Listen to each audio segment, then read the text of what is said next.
You do.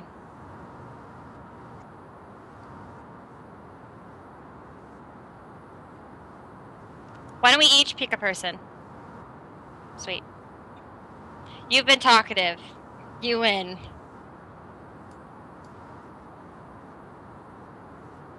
Well, what we're going to do is basically to collect their contact info, because you guys said you had their email. We'll be sending the beta key to them once we get the beta up and running.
Good evening, everyone, and welcome to Total Gaming News.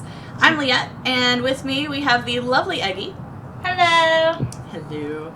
And tonight we are going to be interviewing a very, very special guest from Apotheosis Studios.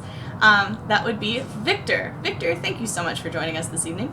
Hey, no, thanks for having me. Well, we're delighted that you're able to join us and talk about Apotheosis, what you're doing, and your upcoming game. So, to get us started, please tell us a little about yourself. I'm a huge nerd. Let's go ahead and start right there. I mean, as it wasn't clear by the t-shirt. Big gamer. Started gaming way back when in the yore of the 16-bit era. And basically stuck with it and eventually decided, you know what, it's going to be what I want to do for a living. It's what I want to do. It's a passion, and I'm glad I get to share it with awesome people. Very, very cool. Well, you've been a gamer. What's one of your favorite, most memorable gaming moments growing up that kind of got you hooked?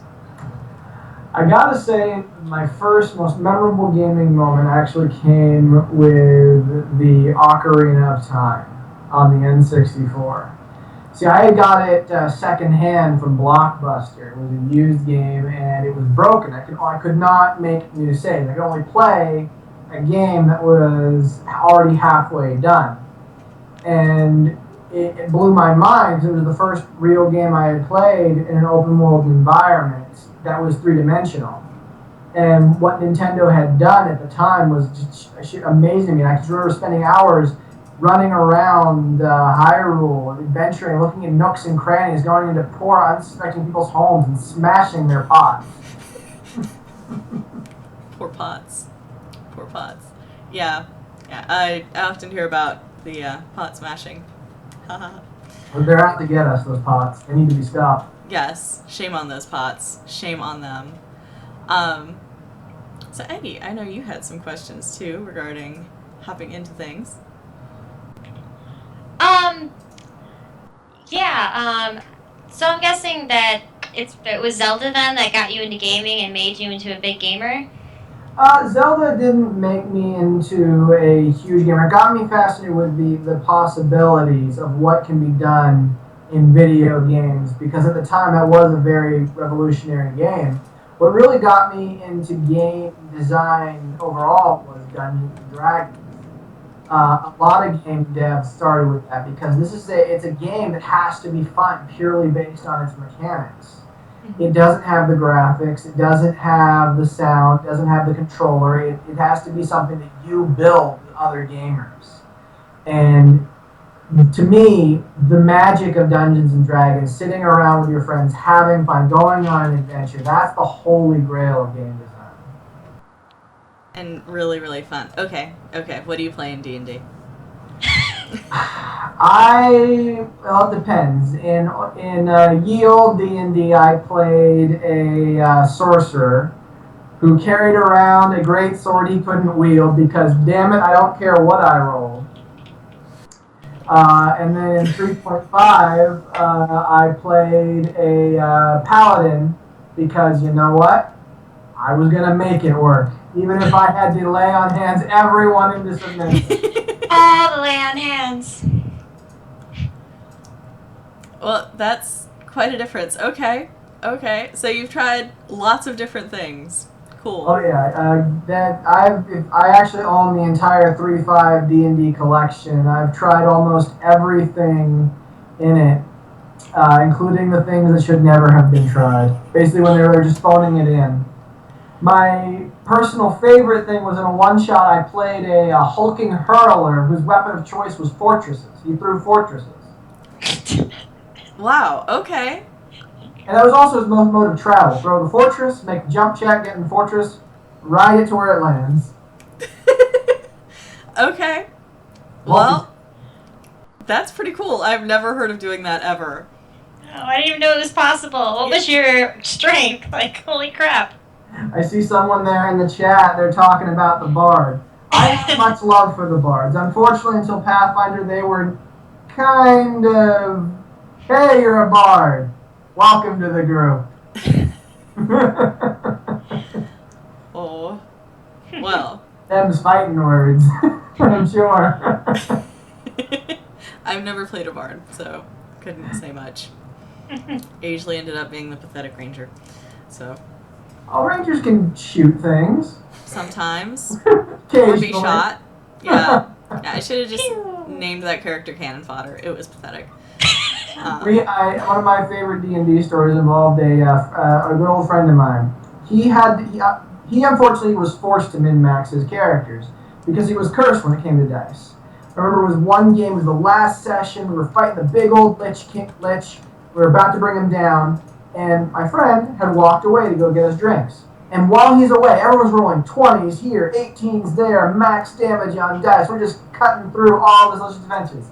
He walks back, 1, 2, 3, 4. We look at him, we tell him, go stand in the corner. And made him play the game in the corner, and he would yell across the hall what he wanted to do, and we would roll for him. And sure enough, when he was in the corner, we rolled amazing. Wow. Okay, well, that's one way to get it done. Yeah. Oh, yeah. Yeah, I mean, there's a magic there. It's a sense of community.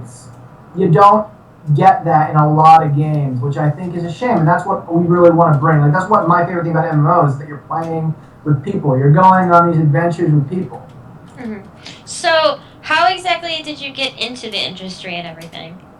I actually got into the industry through my second time through college. I got my degree in game design out of just pure interest at the time I was running my old company. And, it was something I really wanted to do. And after I got out of school, I basically just took my time. I took a little break, traveled a bit, and then he said, you know what? We're moving to Austin. And so I grabbed a whole bunch of friends of mine. They said, what are you doing? Well, I was going to rent a movie and eat pizza. We're moving to Austin. That works too. And so I moved us all out here to Austin, and we got bored and said, you know what? I got this game company I already registered lying around. Let's do it. So is that how you got started with Apotheosis? No, that's how Apotheosis got started. How I got started with Apotheosis was very interesting. Our lead programmer, Raphael, he got involved with a group that he met through Reddit. And the group, I wasn't a part of it at the time, they started coming up with a general idea that would become our first game, Raido. And things were going well, but they didn't have anyone who understood the business side of things. So they brought me in on 2 meetings to basically sort of advise, and I basically said, oh, well, you're going to want to do this legally, and you want to be careful in this regard. And they seemed to be doing fine. I was sort of still doing my own thing. I was actually looking into getting into banking. And one day, David Torrey, our game director and lead producer, he calls me up on Skype and says, hey, Victor, we got a problem. I'm like, oh, what's that? Well, the guy who's been running the group, he's gone. What do you mean he's gone? He's gone. He hasn't been here all week. I thought he controlled the server where all the assets are currently. Yeah, it's gone too. Oh no! Oh my God. That, David? Yes. So what do you want to do? Well, I'm just a consultant. Well, no, we'd really like to have you on this project. What would you recommend? I said, well, David, you're very good at running it, so I want you to be involved.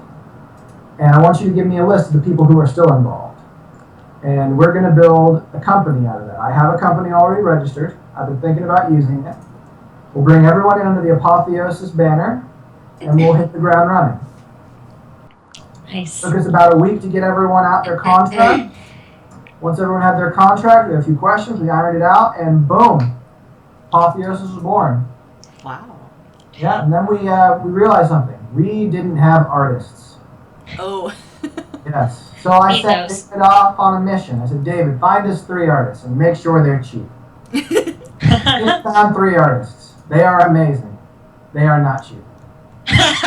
But they are great people. We've got Hannah Boving. She's our lead artist.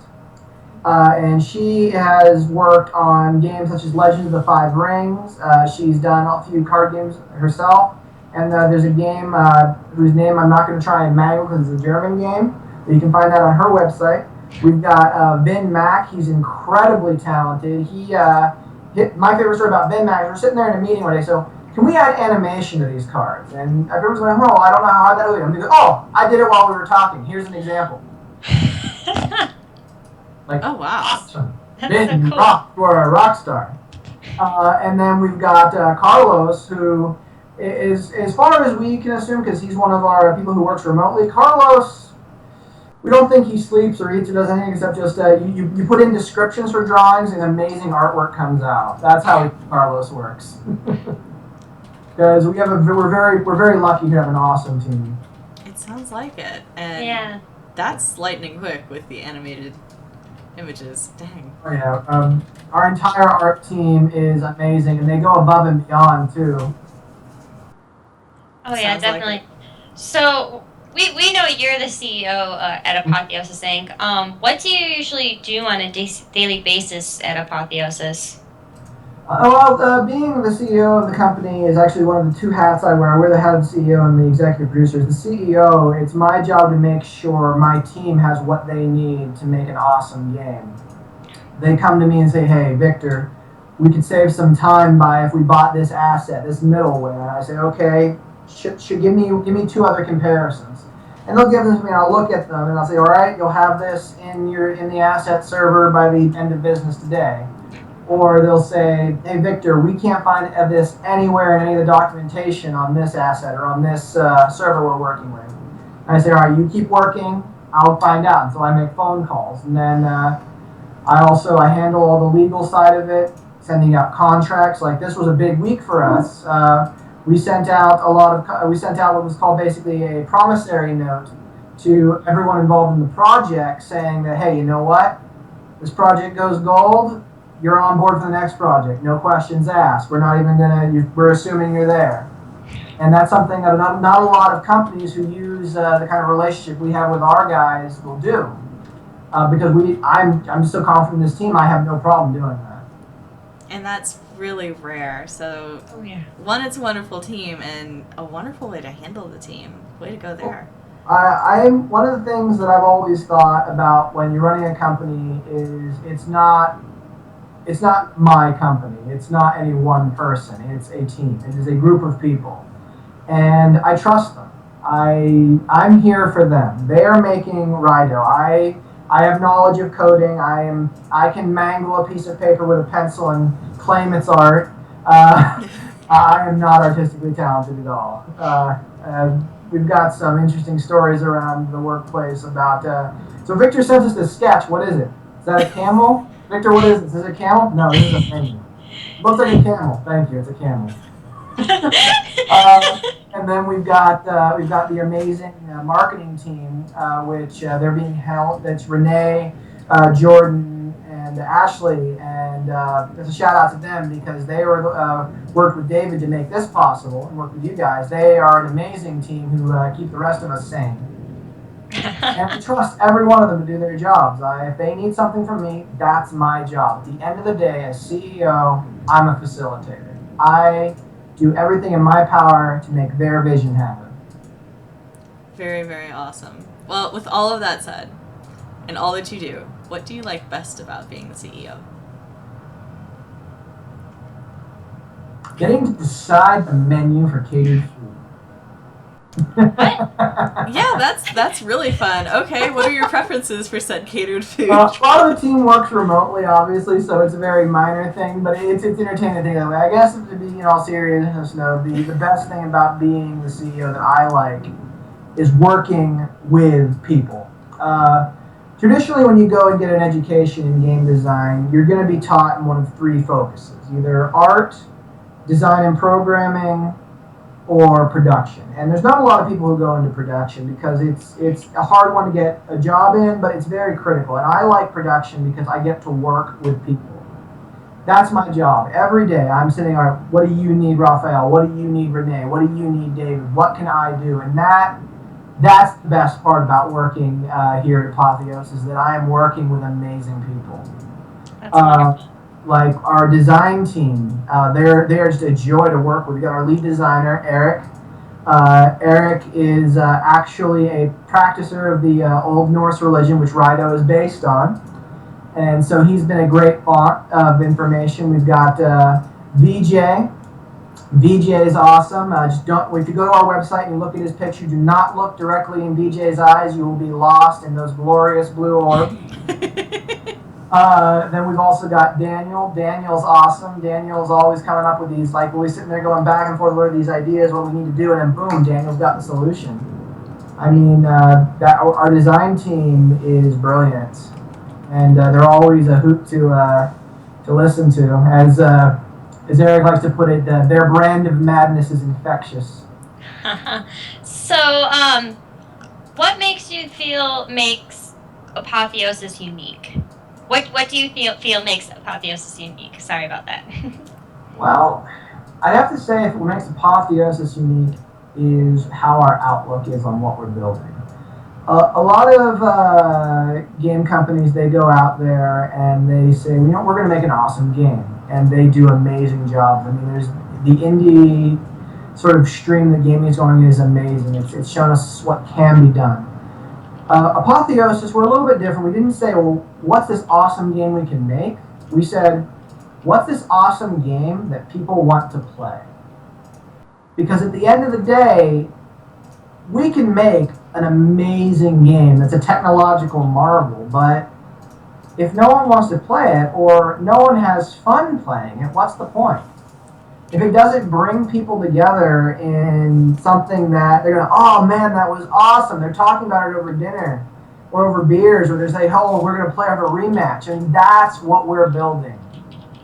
It's very important to us that what we're building is fun. And what we're building is something that's going to bring people together in a way that's like, this is something we want to play. So I guess we're trying to create an experience. And I think that's what sets us apart. And that's amazing.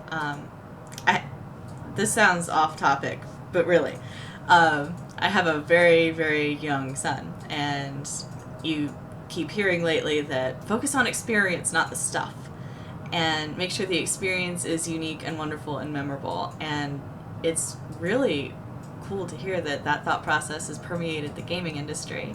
So in light of that, I take it the long-term goal is keep up a game that will be memorable and super fun. Bless you. Thank you. When we get into discussing Raido is, right now I'll say it's a hybrid game. We'll get into it more later, obviously.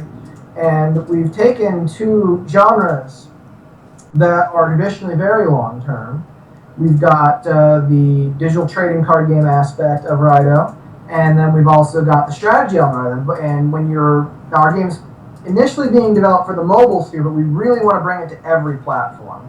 But these are two very long-term ideals. And that's what we're planning to build with Raido, is we want this something which people can say, okay, we love this. When's the next expansion? We're going to sink our teeth into this. Like, man, this is a great idea. And so you got these people who come in later, oh man, I love all these new cards. And you got that person who goes, you know what? I started with these cards. I know how to use them. I'm going to stick with these. Or you've got that person in the middle who goes, you know what? I love these old cards, but only if there was a card that did X, Y, and Z. And lo and behold, the next expansion pack, hey, this card does X, Y, and Z. I'm going to stick this card in my deck. I love your enthusiasm. I do too. You can tell you love this. Oh yeah. Hey, you know what? There's a saying: you do what you love, and you never work a day in your life.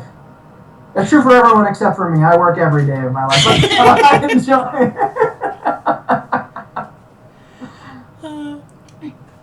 Well, good point there. This is a fun question, but I like to ask it. Go ahead. So, do you know the words to Like a Boss?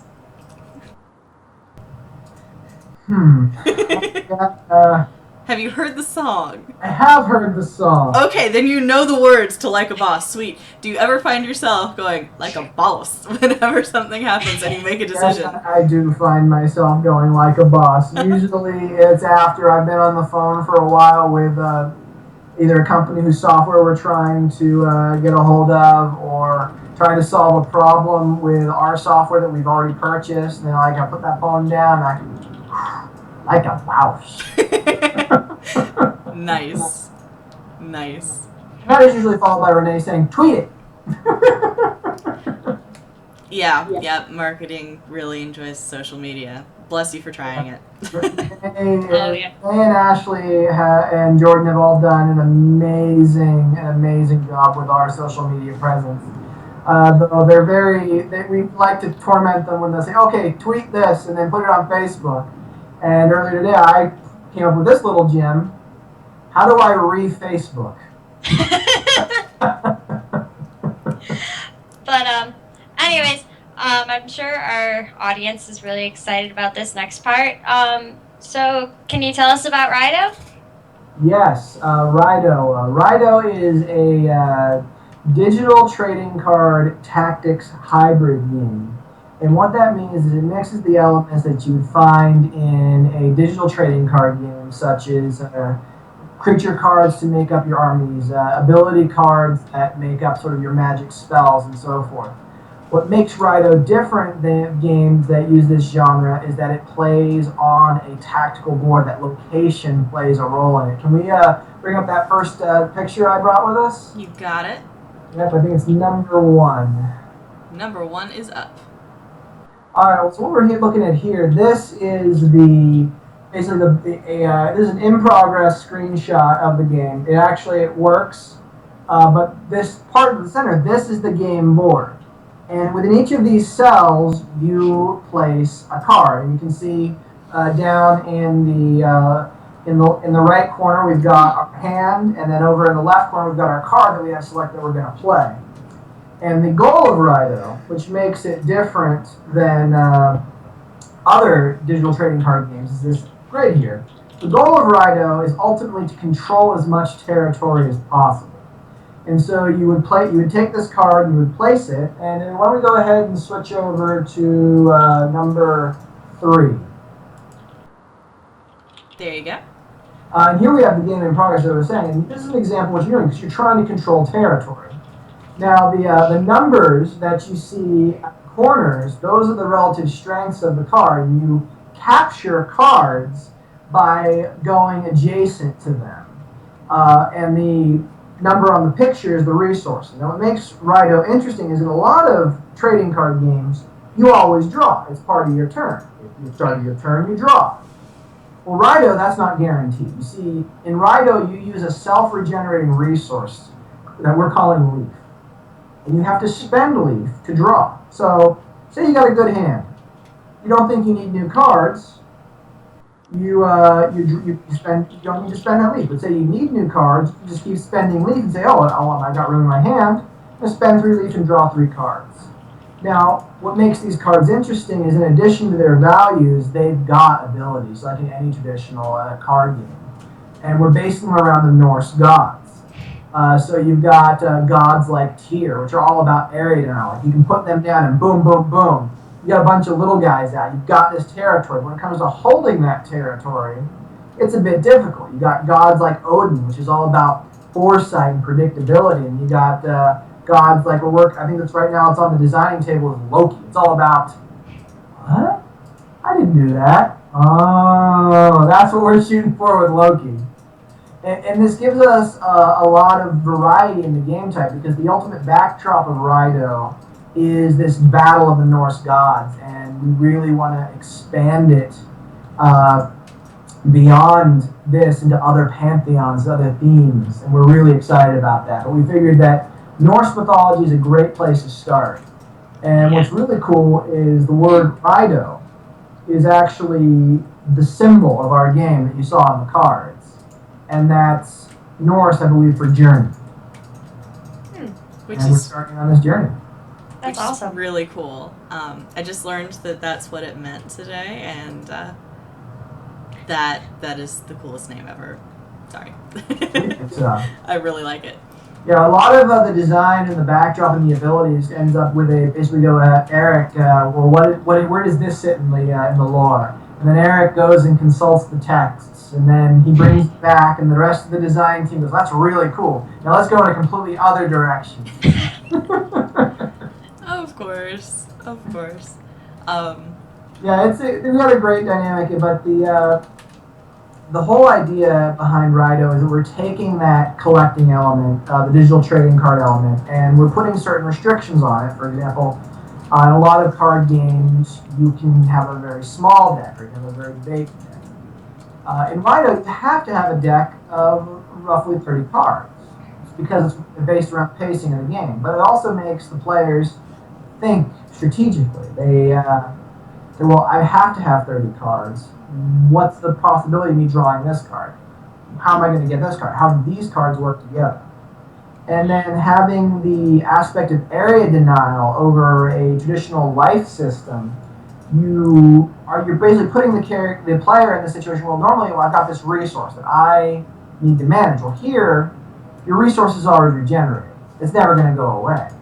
Now it's about what am I looking at and how can I control more? And that's where the strategy element comes in.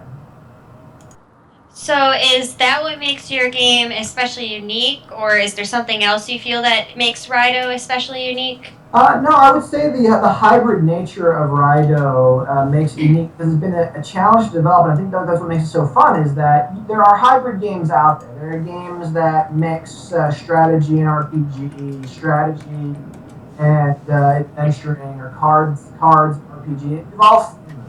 The trick to making a hybrid game fun is to find that balance between the two types. And I think that's where we've really struck it with Raido, is that this is something that if you're good with strategy games, you're going to love this. If you like card games, you're going to love this. If you like games that are just going to sit down and engage you with people and you're going to have fun, you're going to love Raido, because that's what we're building for. Very cool. How many people can you have on one board at a time? The game is designed for 2 players. Cool. Yes. Okay. I know, somewhat off-topic question. No problem. So where do you see the game developing in the next few years? Well, in mid to late April, we're going to be launching our crowdfunding campaign. And then we've got a plan. We definitely want to have the game out by either the end of this year or at the very latest, the beginning of next year. A lot of the legwork has been done. We just need to polish it and make sure it's bug-free. But in the next 2 years, we see hopefully at least 4, maybe 5 expansions. Awesome. We have I personally have an idea where we're sort of palling around in the design stage, maybe about doing special events like on certain holidays and stuff. Ooh. Yep, we haven't decided on that either way. It's because right now we're focusing on getting the beta out to people. And past that, we just see a game that we can continue to support. And we have this we call it the pipe dream. We want someday to love to see a version of Raido that's outside of the digital space. Oh. That'd be awesome. So what has been the hardest thing about development so far for the game?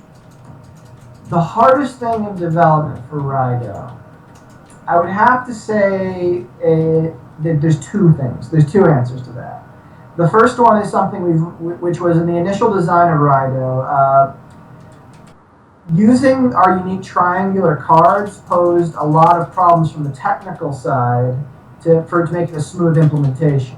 We overcame that, and suddenly once we had this test bed, we realized there were interesting design issues that came up with the three-sided cards that the design team dug into and consulted with the programming team and came up with a lot of really creative solutions. So I'd say the most enjoyable challenge has definitely been the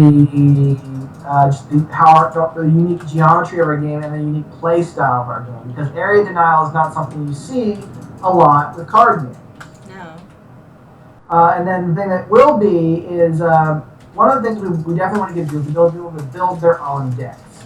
And Renee, our marketing person, also moonlights as our graphic designer.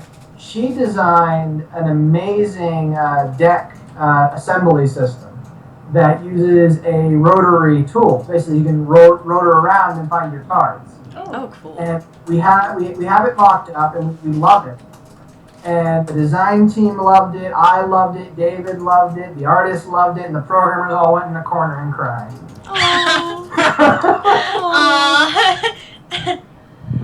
Well, okay, those are all hard things.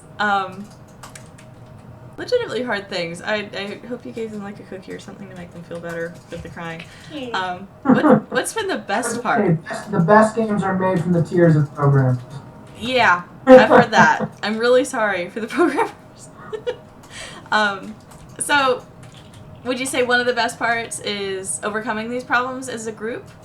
Oh yeah, I mean, there is definitely a sense of accomplishment, and one of the things that I love about Raido, which I've really fostered in Apotheosis, is that everyone gets to have opinions.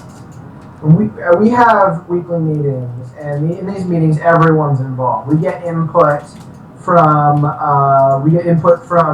design, we get input from art, we get input from programming, we get my input, we get David's input.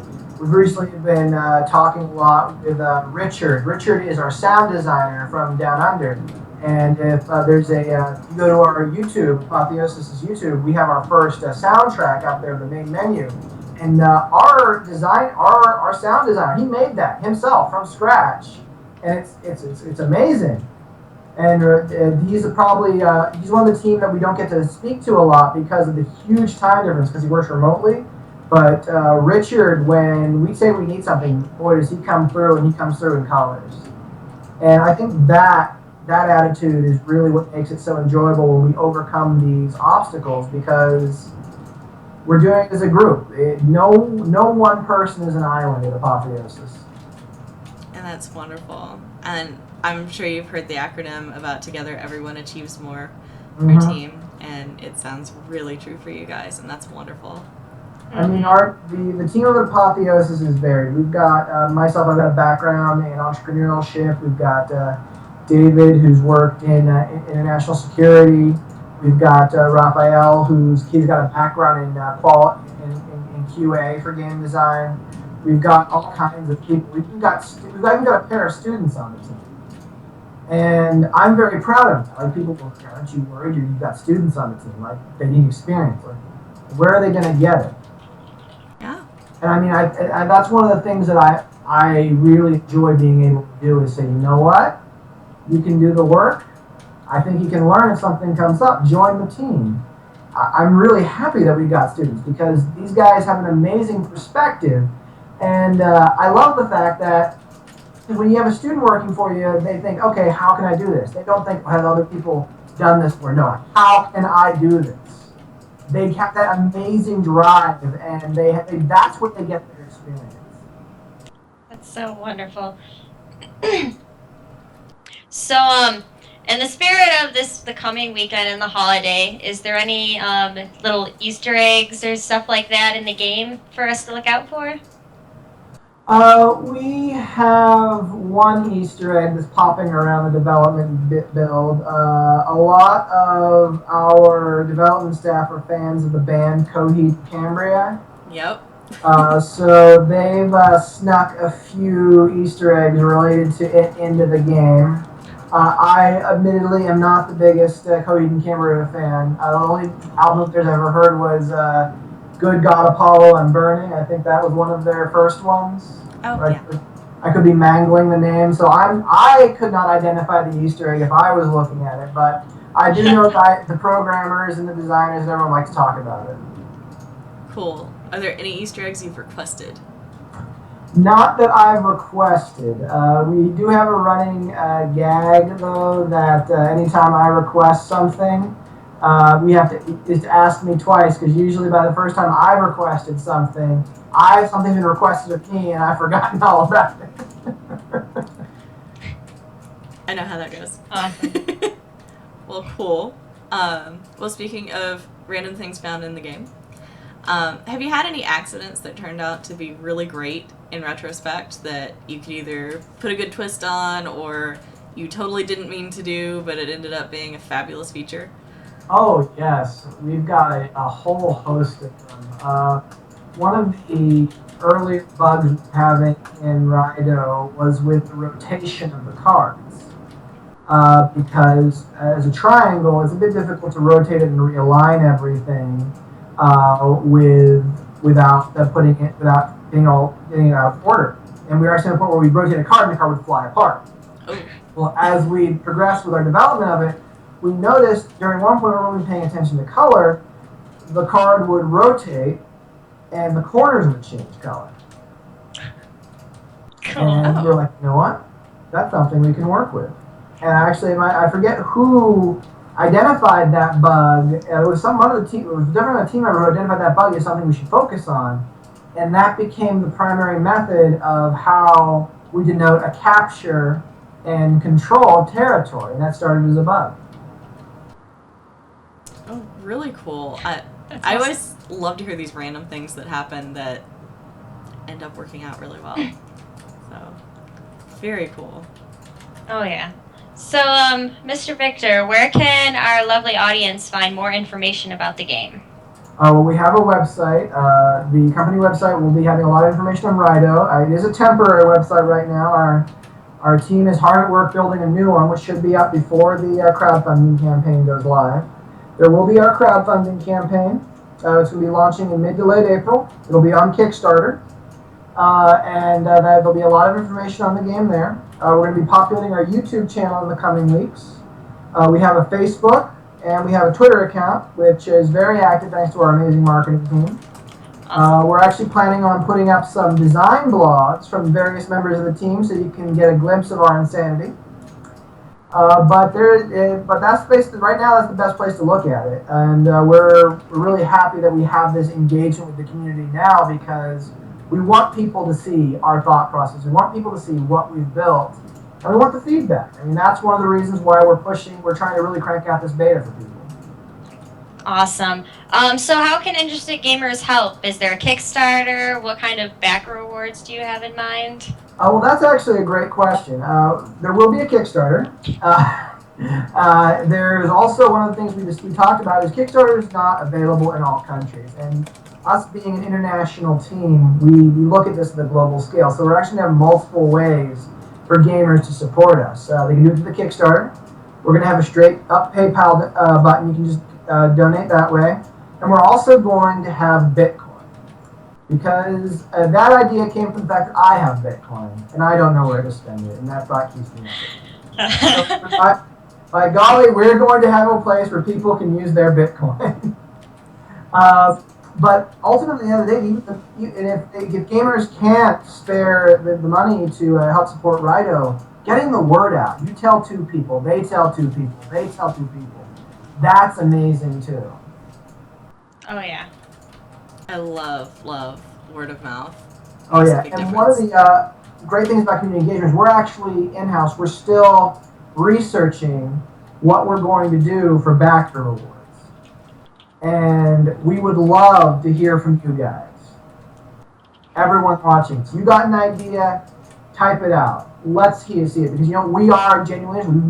We don't want to put out Apotheosis branded towel squeegee. We want to put out something that people will like.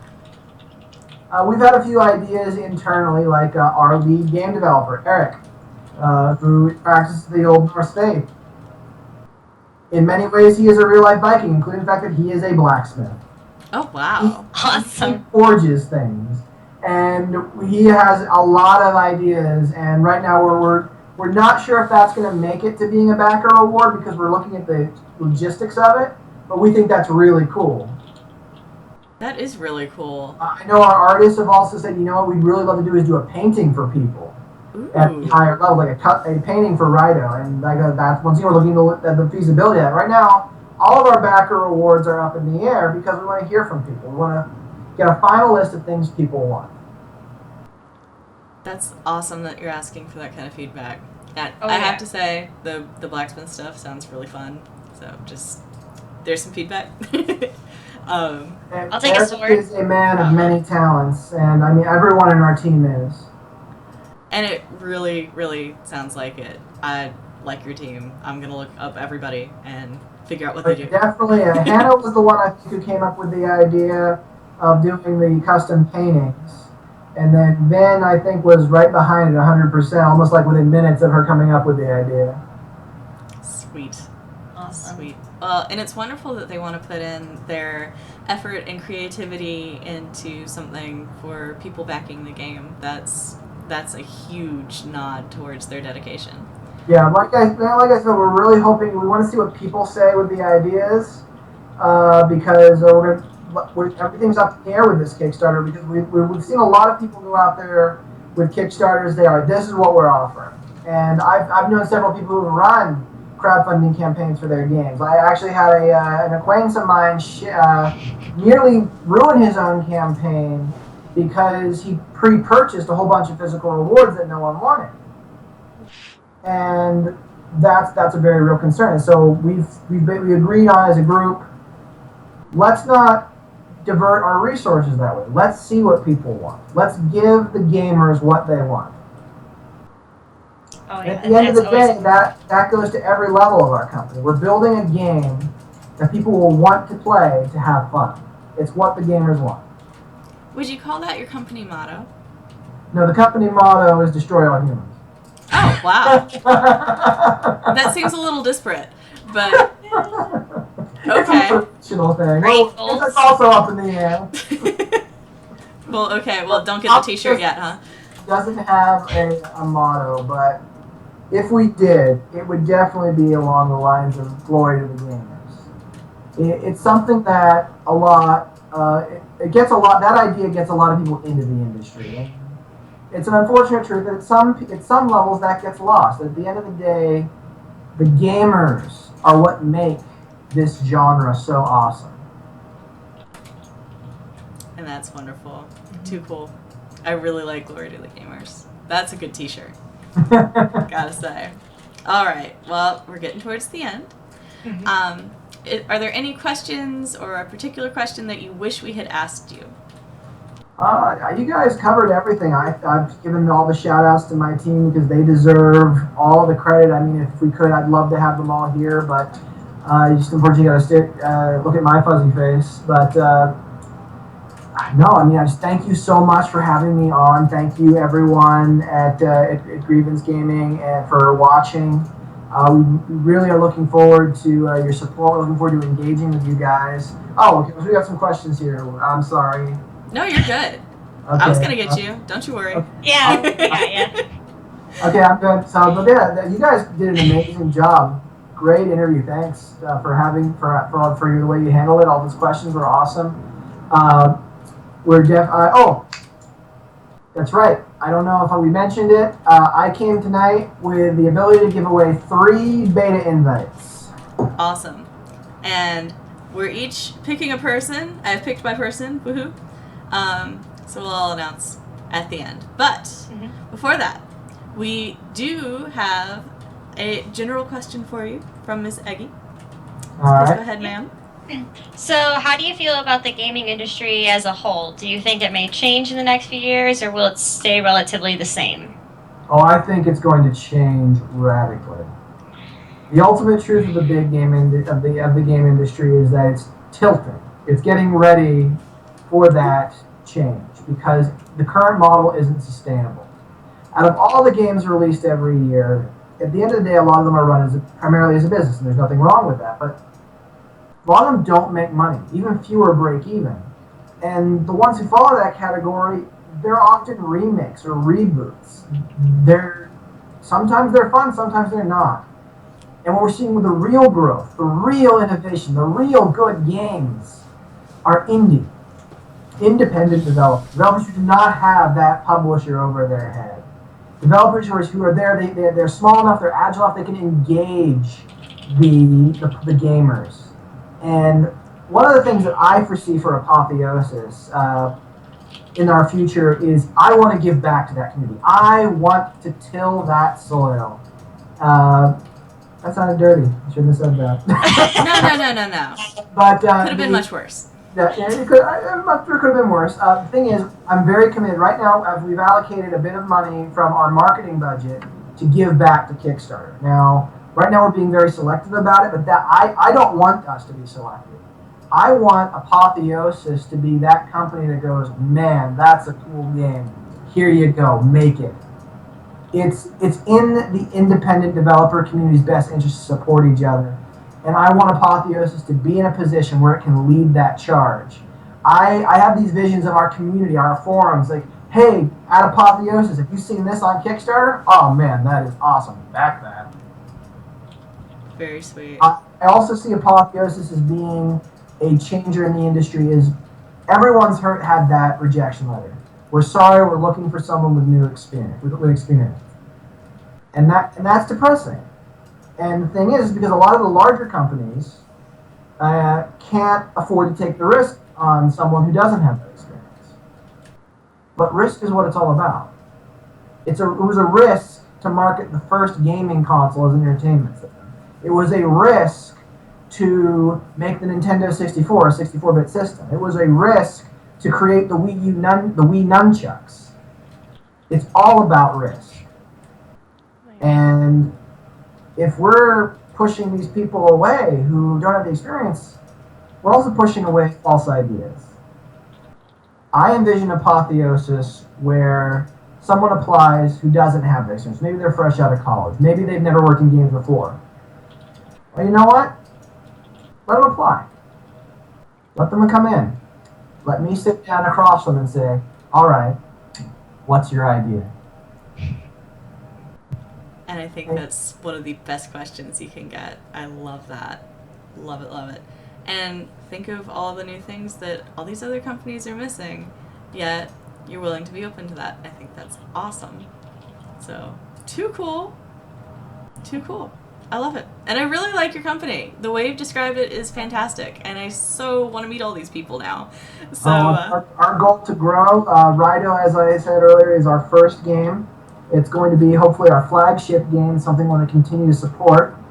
And we want to use it to grow because, as I said, a lot of our people are scattered about. We want to consolidate. We want to move into better facilities. We want to be at that point where we can continue to engage, where we can grow, where we can give other people the opportunity that we are so lucky to be able to bring to the world.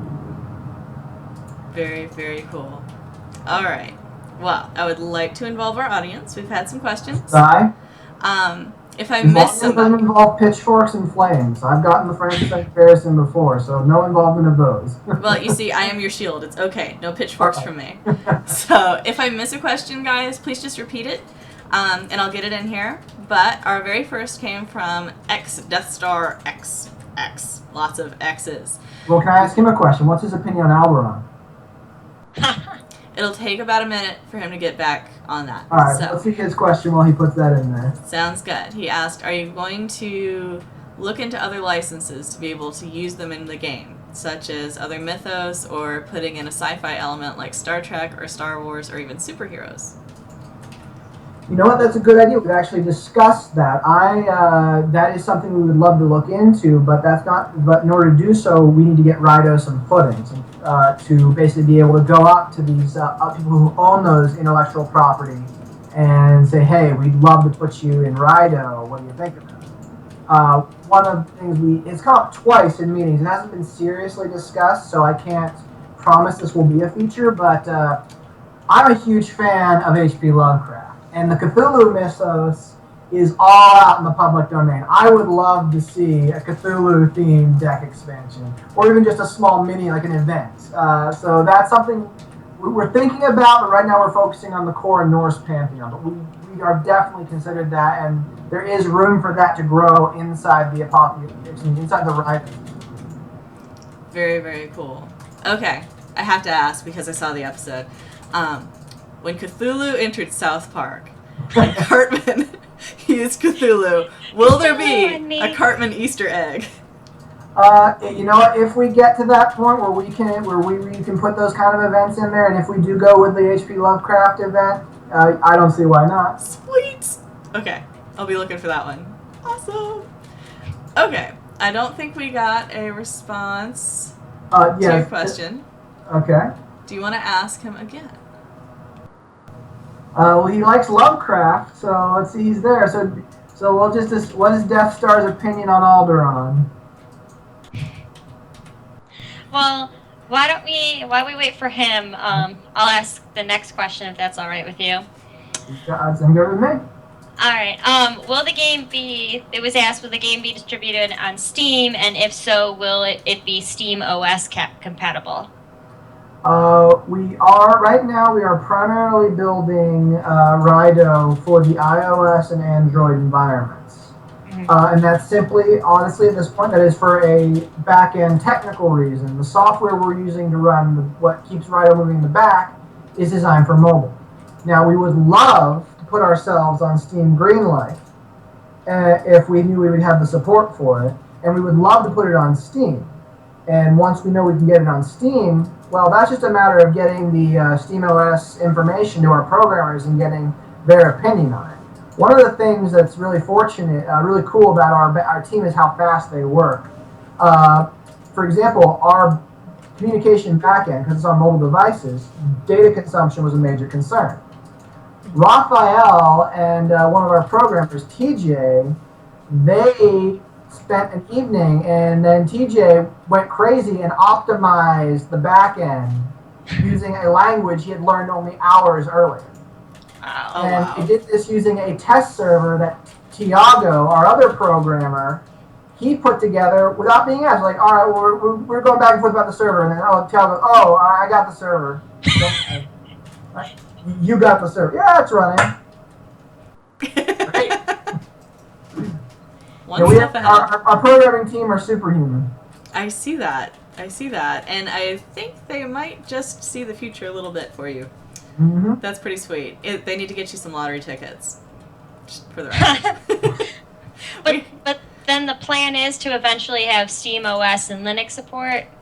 Our goal is we want Raido on everything. Awesome. We want Raido on your phone. We want Raido on your computer, on your tablet, on your Xbox, on your PS4. But these are obstacles that are both technical and financial in origin. Like, Sony and Microsoft have done a great job of making the independent scene easier for us to get into. But they're limited by the fact they can only produce so many Xboxes and so many PS4 dev kits and give them away for free. So while we do intend to apply for these programs to get these dev kits, we might end up having to pay them. So that's why when we do our crowdfunding campaign, those other platforms are going to be initially stretch goals. But I would want to say this, because I've seen it done a lot in games that go cross-platform to that degree. We've all seen games that we play on one platform and on another that are independent. Oh, I got this really cool thing here. Now I got to do it again over here. I did this really cool skin here. Now I got to pay for it again over here. Oh, joy. We don't like that idea. No matter what platform we put this on, we are committed, if it is technically feasible, to make sure you get something on one platform, it's available on your account on the other. Wonderful. Wonderful. The only thing that will stop us from delivering on that is if it is just something the hardware and software cannot do. And you know what? It's the future, so I can't put anything in stone on that. But if, say, just hypothetically, we'll just get Phantom Console X. If we wanted to bring the game to Phantom Console X, we made that stretch goal, and we later found out that, you know what, we couldn't bring that universality of content to it, we'd say, you know what, we'll just find something better to do with that. Because what you build in Raido as a gamer is yours. We might facilitate the platform and the content, but the experience is yours. I love that it's all about the experience. And Oh, yeah. I'm going to enjoy experiencing it on my phone that I'm on all the time. So thank you for starting there. That's very smart. We had another question from Fortune EXE. He asked, where did you get the inspiration for the battle system behind the game? Battle system from the game came from both Eric and David, our producer, and I don't know the full story on it because I was busy working on getting our game engine license at the time. I think it came actually with them discussing older games and analog games and the way they cross over and are used together. Because there's a lot of older games used a grid systems because of the limitations of the time, but then as games got newer, they followed up with that grid and did some really cool things with us. And we thought, and I think that the line of thought was, well, you know what? What if the grid was a series of triangles? How would that change things? And they went and they did their research and see what other games had done it before, and that's where the inspiration came from. I mean, there is a lot to be said to looking forward when you're in game design. You always have to be on the cutting edge. But personally, I'm a big fan of learning from other people because the industry is very interconnected like that. If someone makes a mistake, you don't want to duplicate it. If someone hits goal, you want to learn how they hit goal. You don't want to hit the same goal. And so the development of the battle system was very organic in that regard. Which is really cool. I love the board. It's really cool to look at, and it's going to take me a while to wrap my head around it. I love the art. Triangles. Yeah, I do want to clarify because I'm seeing people talking about the full cross-platform support.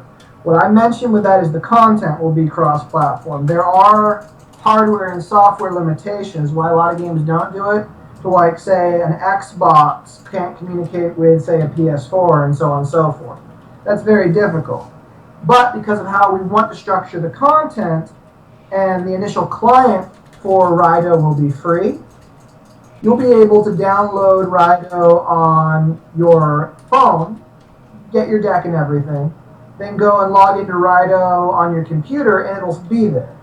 You won't be able to, unfortunately, play someone like on your phone, play against a computer, just because of technical limitations. But because the client is free, you'll still be able to play them on the platform of choice. Nice.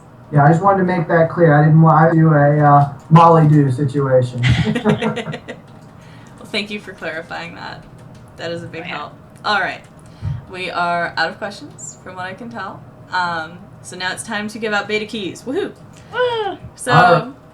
So I'll just start. Our first one will be Death Star, even though the response to the Alderaan question is silence.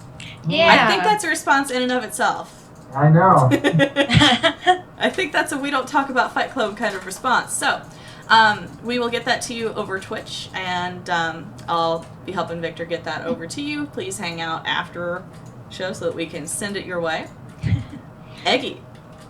Okay, for my pick, I decided I'm going to do the old close my eyes and point. So everybody, cross your fingers, and here I go. Oh, gosh. I missed my screen. Okay. It looks like Kaidubi. Sweet. Yay! All right, and Victor. All right, how do I work this crazy contraption? Called a mouse, I'm told. Indeed. Let's Indeed. see.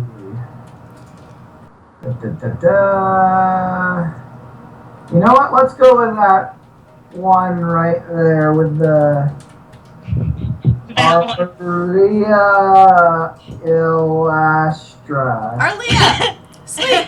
Yay! Okay. Did I mangle that? No. Actually, No. you were really close, but everybody Yeah. mangles the last name. I'm sorry, Arlia. I love you, man, but I can't pronounce that either. If you want, I can mangle Aria Ilastra. Yeah. Do the Russian accent. What the Russian accent? I was born in this country. What do you mean? Awesome. Oh, say vodka. I'm sorry. I know. I was saying say vodka. I'm sorry. Okay. Nice. Well, Victor, thank you so much for being on with us tonight. It's been wonderful to not only hear about you, but about your team, who you obviously really, really care about, and I can't wait to hear more from you guys. And Raido is the product of everyone at Apotheosis, and them more than me, and more than all of us, from all of us at Apotheosis, Raido is about the gamers. And thank you for that. I think everyone in channel can say that they really feel it from you, and that's wonderful. I can't wait to see. Everybody feels poopy power. Poopy. Really, Wendell? You don't want to know. Don't want to know. It's okay. It's okay. Do you have any other shout outs that you would like to share before we wrap up this evening? Just a general shout out to everyone. You know what? If you have an idea for a game, don't write it off. Tinker with it. Build it. Draw it out. Buy a whiteboard. Buy 2 whiteboards and cover them in the idea. And you know what? Put it out there. Talk about it in forums. Talk about it on Facebook, because that's how. Talk about it on Reddit, because that's how Raido started. That is how this all started. People coming together in a community to make something. Best kind of community. It is. It is. And with the best kind of product. I cannot wait to see the game. Oh, yeah. All right. Well, Eggy, thank you for hopping in here with me, ma'am. Wonderful. Happy to be here. And Victor, thank you so much again. We'll look forward to talking to you again. Mm-hmm. Okay. And for everyone else, we will see you in 2 weeks. Thank you for tuning in to Total Gaming News. We will see you very soon. Toodles. Good night.